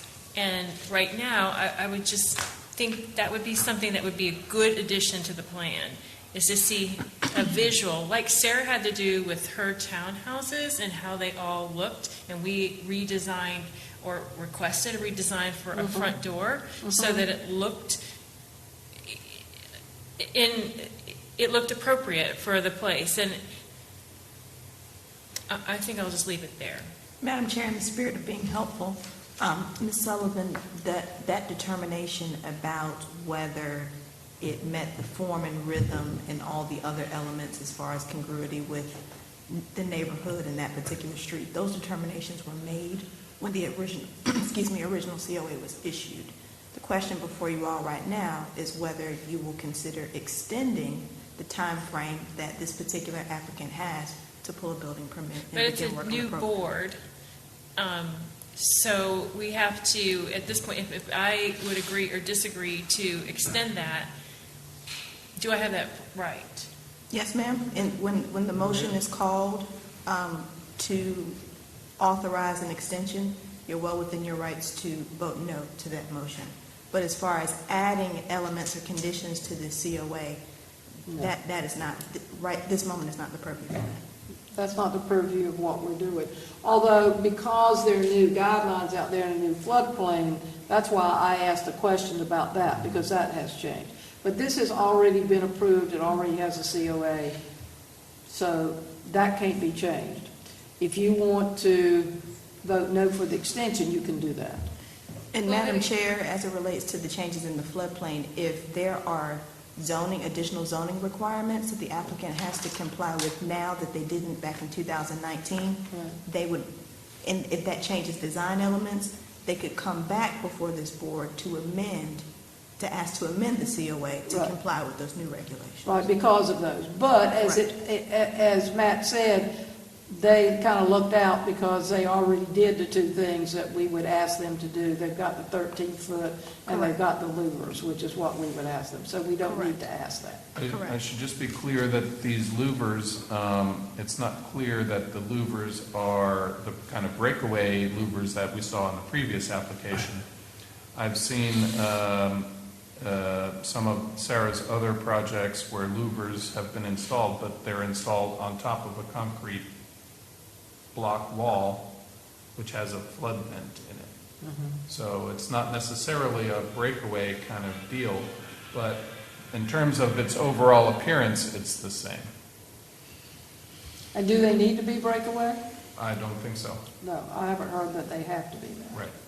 But in terms of appearance, it's the same. Yes, I understand what you're saying. Okay. So we're down to whether or not we extend their COA for 1 year, period. Correct. That's what we're voting And you're on. also That's free, all this is. you're free to extend it for any time period you'd like. If you want to make it 2 years, if you want to make it 2 months, if you want to make it 8 months, whatever. But, I mean, Normally, it's another normally year. we do a year, but it's up to you. Okay. We've waited a year. 1 year's plenty. Okay. Do you want to make a motion? Somebody No, has to because make I a don't- I motion. agree with But is what that not Candace correct? just said. Someone has to make a motion? Somebody needs to make a motion, Okay. either in the positive or in the negative. I'm prepared to move that we extend the COA issued on, was it November 20th, 2019, and extended on November 20th, 2020. Well, no, it was issued on, You can just extend Amend the it, expiration date of the date to- approval to 11/20/22. okay, let me start again. I move that we extend the COA for 720 East Front Street to November 20th, 2022. Okay, so we have a motion for the extension. Do we have a second? And then- A second over here. All of those in favor say aye. Aye. All of those opposed? No. We got one no. Are you voting no? No. I said yes. We got one no. Okay, so the motion passed. So you will inform them that they have until November the 20th of 2022? Yep, Okay? I will be issuing them an They extension. said you, okay. Okay, second item, Trent Court Task Team. So we had some members from the overall rebuilding that is going on in that area, and above that, at our design review meeting 2 weeks ago. And we talked with them about, and they had an interest in us joining in with them and being part of the discussions that go on. So Matt, do you have some information about how many people need to be on this team, how that is going to work, or are we? That would be totally up to the chair, but I believe I'd like to defer to our Assistant City Attorney for some additional information to help us out. Okay. Thank you, Mr. Shea. Excuse me, I don't know why I have this frog. Must be this side of the room. Yeah, we're catching the same frog, I think. So, Madam Chair, members of the commission, it's my understanding, and I didn't have the benefit of staying at design review to hear the full conversation as it related to the Trent Court project, but I would like you all to bear in mind that this body makes quasi-judicial decisions, which means you are the finders of fact. You collect evidence, you weigh that evidence, and you make a determination. In doing that, we have to be very careful about ex parte communications, meaning communications had with the applicant outside of our regular meeting session, wherein you are taking in information that may be relevant to your ultimate determination as finders of fact. So with that in mind, it could be that if there is a working group or some subset, less than a quorum of members of the HPC who are involved in the day-to-day outside of design review, collaborating, cooperating with the applicant, there's an opportunity for there to be some ex parte communications that could present issues when you come to the time where you have to consider a COA. I would suggest to you, excuse me, that there are valuable resources here at the city for applicants who are doing work in our historic districts. One of them happens to be seated to my left, Mr. Shelley, the staff member here. I assume that given the scope of the project, the Housing Authority will be selecting an architect, and that person, that team of architects, whoever they choose, can certainly collaborate with staff. I'm sure they would select someone who's familiar with working in historic districts and having historic guidelines. So it may be that the solution or the resource that we're offering creates more complications that are reasonably necessary. Especially, I don't think they have come to submit an application yet, is that right? No. So we're very, very early on in the process, and it may be that if additional resources are necessary for this particular application, we could deal with them later in the process. but I do want you to bear in mind how engaging in ex parte communications, whether it's with this particular project or any other, can trip you up as you get closer to your final determinations. Gotcha. See, that's kind of seems to remind me of, say, the process that MBF architects used with us with the City Hall, in that they took advantage of the monthly work session, design review sessions, the informal portion, the portion A or number one portion, to present ideas and discuss the ideas with us all as a group. That thereby avoids the ex parte communication. And it seems like you're suggesting that a staff member who might be communicating with them would be more appropriate since they're a staff member.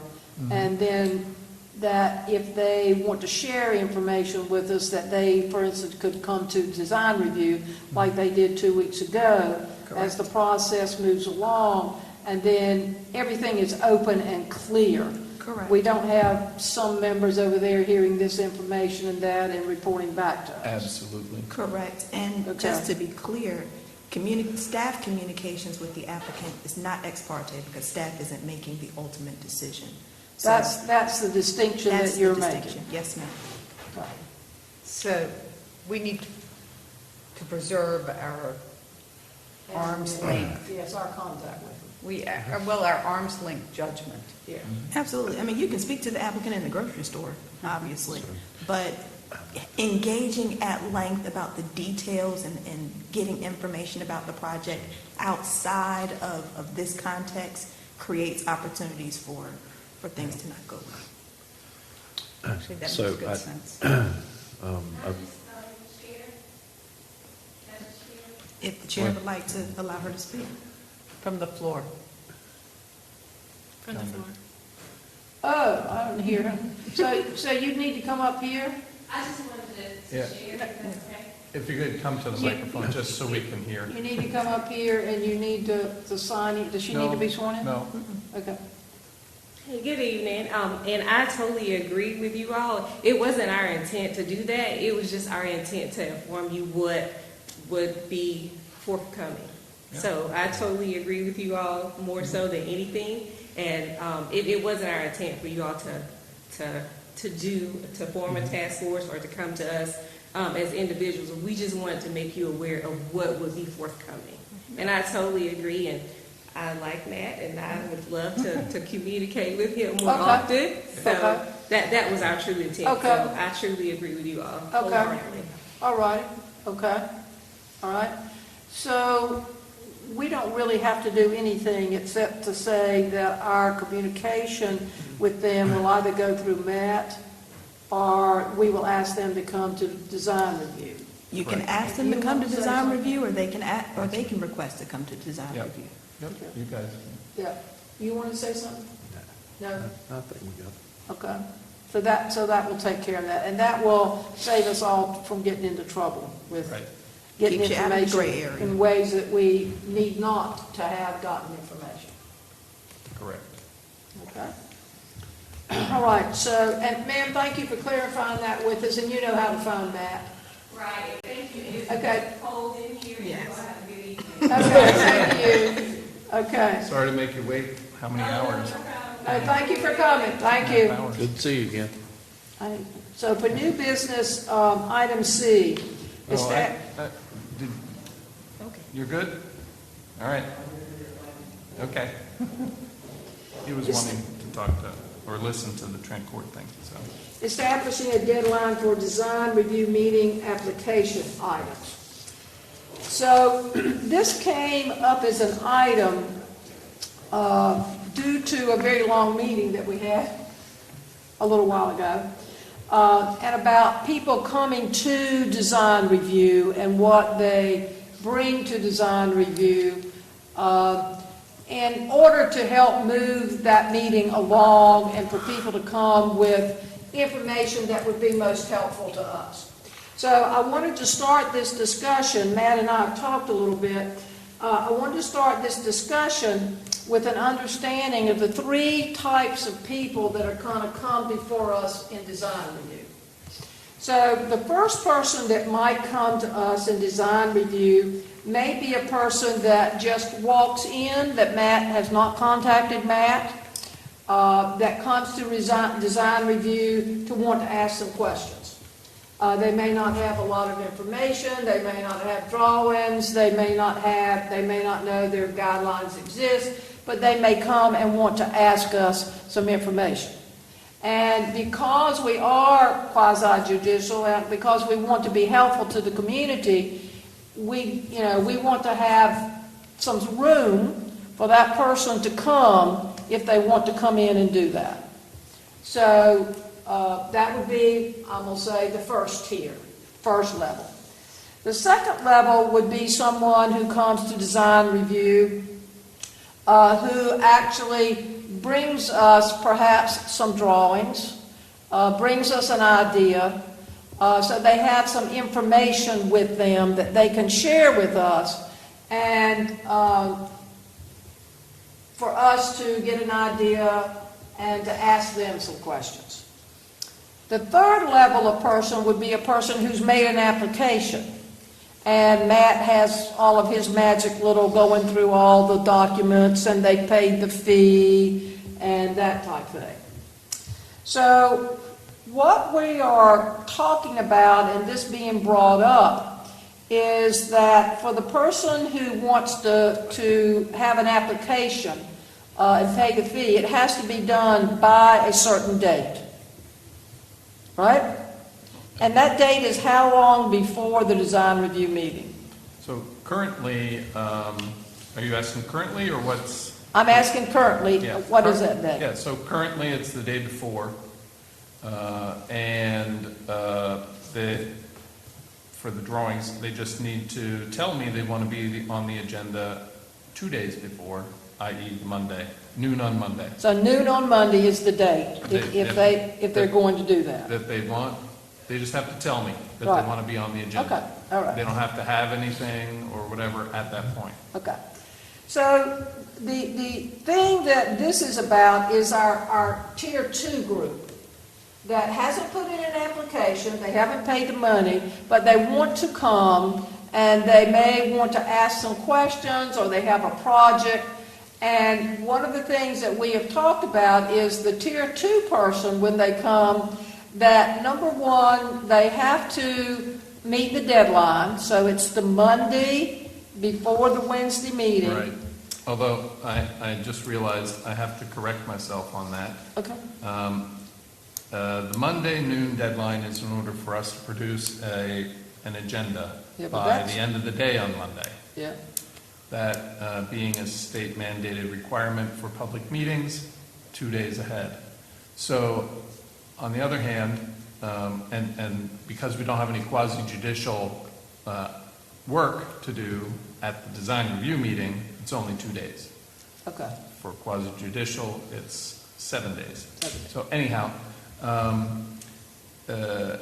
but what I found this last time is that the agenda is still allowed to be revised at any point. So people were asking to be added to the agenda, and so we added 3 more people to the already posted agenda. Right. So what we're talking about doing is for level 2, that if they're going to come, they can come, okay? They don't have to have an application in, or they don't have to pay the fee, but they do have to come in and bring some information about their project, and they have to talk about the guidelines and what questions they have related to the guidelines. And this is so that perhaps our discussions can be shorter and more distinct, and we can be more helpful to a person if they have looked at the guidelines, versus the person that we had come to his design review who didn't know there were guidelines, didn't have any idea about it, had to do with windows, etc., etc. So that they have to meet a deadline, and they have to, that just like the persons in Tier 3, they have to meet the guidelines, they have to have an application, they have to talk about the guidelines that they're using for the application. That the Tier 2 person has to do that same type thing. And if they don't meet the deadline but they want to come, they can come, but that person can then not be put on the agenda in 2 weeks because they did not meet the requirement of when they had to have their material to us. And do you understand what I'm saying? Yeah. Yeah. Okay. So if I may also add. You add. Because the deadline for the application and the fee to get to the meeting 2 weeks hence is actually the next day at noon. It's unlikely that a Tier 2 person would be able to accomplish that overnight. Right.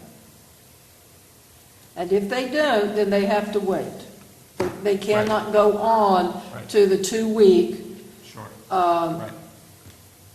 To come to this meeting. They'll have to wait yet another 4 weeks. They'd have to wait another 4 weeks. They can come to the meeting. That we wouldn't prevent them from coming, but they have to meet the guidelines. Or understand the guidelines. Yeah. Okay. Okay. Have I lost anybody in my discussion? What are we going to do about the Tier 1? We're not going to do We anything don't usually about it. get them. They're rare. They're very rare. I think I've seen 1 or 2 in my 2 years. But in the spirit of us wanting to be helpful to people, wanting to provide information, we don't want to block somebody who all of a sudden says, well, I need to go get this, I need to talk to them. I never knew they existed, I'm going to go talk to them. Right, and I mean, we always have to remember that balance of, these are people who are spending money in our historic district to make our city better. And it's sometimes easy to lose sight of that. Right, and that's why we're saying we're not stopping anybody from coming. But they need to do a little bit of homework. But they need to do some homework. If they want to go from design review to 2 weeks, then they've got to meet the deadline. They've got to bring some information, and they've got to be familiar with what of the historic guidelines they're going to be using. And that will help us in design review with being more helpful and productive and being able to guide them better than a very long, involved conversation about, I didn't even know there was a guide. How are they invited to come? Everybody comes at 7 and then it's 7 to whenever. Are they told in advance it might be 3 hours? No, are you talking about design review? Yes. That's 5:30. Well, okay, we went 3 hours for some of those people in the hallway. So my question is, I'm not getting pinned down on numbers. I just want to know. So usually I do mention that, especially the late comers to the thing, I mention that you're on the end, they're being added to the end of the agenda, and there are several other applications beforehand. And sometimes I try and guess as to how long, judging by what they are, how long that might be. But I can't tell them too late either. So, And they can go and find the agenda and know where they are on the agenda. Well, I wouldn't look at agenda and know that meant I'd be in a hallway for 3 hours. I didn't say that. I said they would know where they were, whether they were in the middle or they were in the end. I know you didn't say that. I'm saying is that somebody who's coming, if we give them that heads up, which sounds like that you do. Usually do, yeah. It eliminates that frustration because there were a lot of frustrated people. You could tell, and it's getting late for everybody. So. Well, but that was a very unusual meeting. We had 4 items before we got to that we had to have before we could get to looking at design review. So that was a very unusual meeting. We had 10 projects. We don't normally have that. And we don't normally have that many. So, Madam Chairman, to that point, if I could say something, I think a lot of what this is just agenda management. Of knowing, having some expectations, what Candace is talking about, somebody to be able to look at an agenda and kind of figure out where they're gonna be. One thing that, given this was on the agenda, that I would like to suggest, just kind of based on my experience, is that the work session part of what we're doing, our talking, maybe we give ourselves an hour that we talk, and then people who have applications know that they need to be there at 6:30, and we move on from there. Some sort of allotment of time, like each application has about 15 minutes, so people have some sort of sense of time. In Carborough, my previous experience, we had to say, and we didn't necessarily always stick to it, but you had some sort of sense of time. Each thing's going to take 15, 20 minutes, and so we would know better, and people would be able to estimate a little bit better. But I feel like at the beginning of the meeting, we could take that hour, whatever things we need to talk about, and do that at the beginning, and then applicants would know to be there at 6:30. Well, I see the problem with that is that very rarely do we have an hour's worth of information to discuss before the meeting starts. That last meeting was very unusual. Maybe we should put the applicants at the front and we on the back, so that we don't have people sitting out in the hallway for 3 hours. Well, it depends. As I just said, at the last meeting, we had to have all of those 4 items done before we could look at any of the applications. And that was very unusual. It usually does not happen that way. It usually does not happen that way. That's right. So that was just unfortunate on that day. So for me, I don't think that there's really much issues with tier 3. I mean, I think these are folks that are well enough into the process, and they understand there's guidelines, and they're pretty darn close to going for their COA. The tier 2 are the interesting ones, and there's a big difference between an architect, not to be named, showing us an idea that they've got that understands the guidelines and already thought through that, showing this and saying, what do you think? Versus someone that just wants to argue with us about the windows and doesn't have any sense of the guidelines whatsoever. And then you spend 45 minutes arguing about windows and they've never seen the guidelines. There's a big difference between that. And I think what I'm interested in alleviating is the argument about the windows, and I think you are too. That's what I'm trying to alleviate with tier 2. There's a huge difference between those two. Yes, that's what we're trying, and that's why I'm saying the tier 2 people have to identify what guidelines they're talking about. Yeah. So they have to go, and they have to have looked at the guidelines, and they have to present that in terms, just like a person in tier 3. I mean, they've already got it all written down, what the guidelines are. Yeah. And then I will certainly take responsibility I didn't realize that went on for 45 minutes, but that's too long for that to have gone on, for that one item to have gone on. Yeah. So somebody sitting beside me can poke me. Careful. Be nice. So that we give a allotted amount of time, but again, if people are going to be argumentative, we need to do that in a different format. And let them come back, and I can meet with them. I've had to do that before, or they can come back and talk with Matt. Madam Chair, in the spirit of being helpful, in our rules and procedures, we set forth 2 types of design review, informal and an application review. Yes. If there's a mid-range tier, then we may need to consider updating our rules and procedures to reflect that. Okay. So that's point 1. Point number 2, it's y'all's meeting, to use a good Craven County phrase, it's y'all's meeting. And you control how long a person gets to engage with the body. So if you determine that the informal design review is capped at 20 minutes, you can do that. You can decide that based on the number of applicants, each informal design review person gets X number of minutes. Also bear in mind, they have access to staff.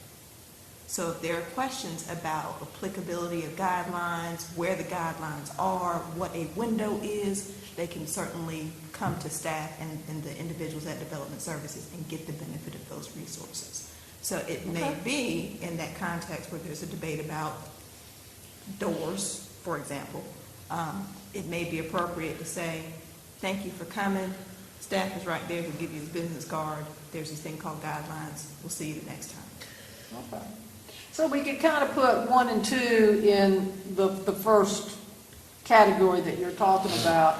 And is there anything stopping us from a person who wants to be put on the agenda to say to them, you have to bring us some information and you have to have some reference to the guidelines? Is there anything stopping us from giving them some guidance like that? I don't think so. Our rules and procedures say an applicant can show up with anything, and it doesn't have to be, they don't have to have an application pending. So That's if type 1. that's the type 1 for informal design review. So if you're saying now, applicant or potential applicant, you have to bring us something, then we may need to consider changing our rules so that it's abundantly clear for anybody. And what do we have to do? We have to go through the Board of Aldermen to change that? Oh, good. Negatory. We control our own Policies. rules of procedure. Are you sure they're not incorporated into the ordinance? Yeah. They're empowered, in the ordinance, they're empowered to create their own policies and procedures. I stand corrected. So we can change that? Sure. Yep, without having to go through the alderman. So Matt, could you work with our esteemed attorney to come up with something that we could change? And then we would just bring that in front of the board at a formal meeting to change it, and we could vote on it? If you want to take official action, it needs to be during a meeting, a real Okay. meeting, All right. regular scheduled meeting, or a special meeting if you want Okay. one. So if you two could work on something related to that and bring that back to us, could you bring it back to us at design review for us to discuss, and then we could get it kind of straight to bring to this board, to bring to this meeting? I'm not Mr. asking. Vice Chair wants to say something. I was going to ask if staff had a recommended policy, that you'd like to implement to help deal with this problem. You mean, Already a policy, you know? Well, in other words, I think the person who really has to deal with most of this is Right. probably Matt. Yeah. And if he's got to, rather than wait 2 weeks to hear what he would like to do, maybe he already knows He what already- he would like to do. Yeah. oh, yeah, so, Okay. I mean, I hadn't even thought of the issue of people not really knowing the guidelines and coming and arguing and so much about things they didn't know anything about.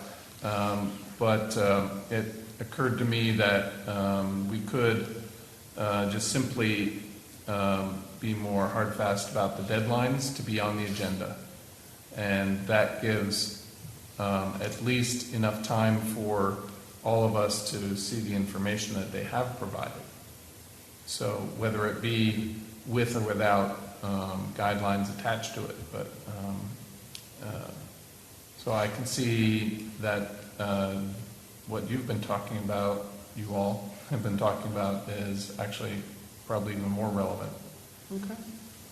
Well, I think it would make them more responsible. It would cut down the conversation. People would come in knowing that, they have to Right. kind of have something. And so, because when people do contact me and ask me, I essentially get the walk-ins, the type 1 Right. people all the time. And I even have entire scripts for fences and for garages and whatever, that I just copy and paste into an email. Yeah, you do. And modify for their particular case, linking to the guidelines, attaching the guidelines, all the application forms and all that stuff, to facilitate that. But that can only happen, it can't happen on the day of the meeting. No. Let Well, that's what alone we're even trying to perhaps deal with. 3 days before or maybe the Friday before the meeting, people would receive that and actually work on it over the weekend. It's those last minute ones Yeah. that have the worst problem for us and for them. So maybe that's the part of our, And that's where I think I was Operating coming from procedure. with, Yeah, maybe okay. the applicants just no more applications after Monday at noon, period. Yeah, Or Friday at Or 5. or Friday at Friday, 5, okay. you know. And then the other thing, ma'am, you're saying is that we could kind of in our minds allot, I'm just going to use this, 20 minutes. And if something's not clear at the end of that time, we could ask that person to meet with staff? Yeah. You could certainly do that. You could also consider publishing it on the agenda for an informal design review. Everybody has 20 minutes. That way, if you have 10 people who have met the deadline for coming to informal design review, you don't have 10 applicants stacked up in the hallway at the same time. Okay. Now, you may decide that that creates more problems than it does solutions, and you don't do that, but that's just an idea. Okay. But we would first have to get a kind of a motion together about this to change this and vote on it in this meeting. In a meeting. If you want to do it today, you can do it today. If you'd like to take it up at your next meeting, you can do it in January. Well, do we need to give you some time, Matt, to kind of put some clear words to it about what would be most useful to you? Sure. Like, because you were saying like Monday morning and you said like Friday afternoon. I mean, we're not even meeting in December, so this is not an issue. We're not even having any meetings. So that would give you some time to put some verbiage to it that perhaps you could send to all of us to look at before a design review meeting in January, and So, then we Sure, could yes. Yeah, kinda yep. shore And that gives up. us some time to work together too, if Yeah. we feel like the policy needs to be changed to add that second tier. But I just want to kind of get a feeling from you guys if I should think about, or if we should think about changing or adding a deadline, the deadline that we were talking about. Yes. I Or do. not. Don't y'all think? And Yeah. if it's a Friday, say noonish or something, then people, well, you guys would have then the option or the opportunity in most cases to look at them over the weekend. Yeah. Now, most of the projects, we already have three lined up for the design review meeting in January. Right. So there's some already, that can be put out there for you guys way in advance. It's these last minute ones that come in, and people don't know, they're just turning it in when they turn it in, and they don't realize, oh, tomorrow's the meeting, or, next week is the meeting. So Could it that be- happens too. Could it be, on occasion, if we, like those early meetings that we had the past few months where we hardly had any applicants? I mean, in those situations, if you have last minute application, I could see fitting somebody in. So if we put a rule in there, would it eliminate us being able to do that? Because we'd be breaking our own rule. That's what, I mean, it doesn't give us flexibility. Right. That's the only issue I have about a deadline. But I written- think we get to a point, like, written and approved if deadline. there's 8 to 10 people, that's going to put us into 10 o'clock, at night. And we all have to know that. And probably ought to have a little bit of break around 9. So, because you can't get up and leave because people are talking and they're having a discussion. Ordering pizza. So- Well, you can have design review because there's no set number of people that need to be at the design review. And we already have one deadline. So putting another one for that other tier in there is not any different than what we've already got. But if if it gets too long at design review, you can always get up and leave. You don't have to be there. Not that we don't want you there, Yeah, right. but you don't have to be there. That's right. And I Okay, think so that- if you all could get together and provide us some verbiage that would help Matt get things together, people get it in sooner, everybody on the commission can have the information sooner. Yeah. We will look at using 20 minutes, approximately 20 minutes, and I'll attend to that, and I'll watch my watch, and when it gets close to that, I'll shut it right on down so we can get to the other person, and we'll help that go quicker. And yet people have an opportunity, and then we always have staff that we can send them to. We'll get a plan together. Okay. Get us a And plan I together, like- and we'll look at that design review in January. Right.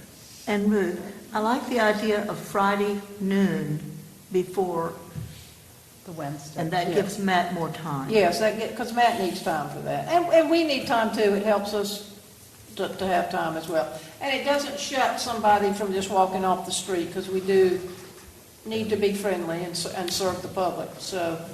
We, it just occurred to me also, we also do always allow, and I think it's because even at quasi-judicial, we allow changes at any point.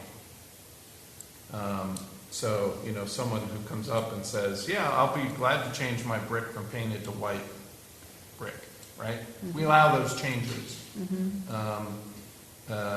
And so just yesterday, I got all the changes for all the projects today, came in yesterday, and I had to reissue basically the packet. You all must have gotten the email for Dropbox for that. But they weren't new applications. No, that's correct. Right. That's correct. So for the most part, they were just minor modifications compared to the entire application. So, but at the design review, that can happen too. Yeah, sure. And so, just so you know, it may turn out the deadlines aren't actual. I think that the main thing is if someone shows up and they want to discuss windows specifically, and I get why the person we're talking about was very animated because she was facing a lot of money. And I understand, trust me, on an old house too, I got it. But when someone asks a question, have you looked at the guidelines yet? She said, no. After we already had this discussion, I just want to come over there and just kill her. That's not being taped. Hypothetical. That's not true. Shouldn't have said that. I mean, it was like, really? And so I think that's the part for me that's frustrating the most. I mean, I really didn't mean it the way I said it, I promise. Well, and that's as you and I talked, that's part of what we're trying to kind of eliminate type stuff. But, Okay. moving on. Okay, so let's move on then to number 8, the administrator's report. This is COAs issued, minor amendments, minors. There's none items on item B8. Under C, other items and updates. My update on the awards group is that I am tomorrow talking with the lady who is in charge of the Historical Society and getting a name from her who's going to be in our work group. I've already got somebody from the Preservation Foundation, so we just need this one other person, and then we're going to have a meeting. So we're making progress on that. Any other items anyone has? Okay. Does anyone want to bring up anything else at this date? I want to thank you all for welcoming me back. I thought you weren't ever going to get it. Me too. Thank you. Okay. All right. Does someone want to make a motion for us to adjourn? So moved. Okay. Do we have a second? Second. We got plenty of seconds. All in favor say aye. Aye. Opposed? Hearing none. We'll be closed.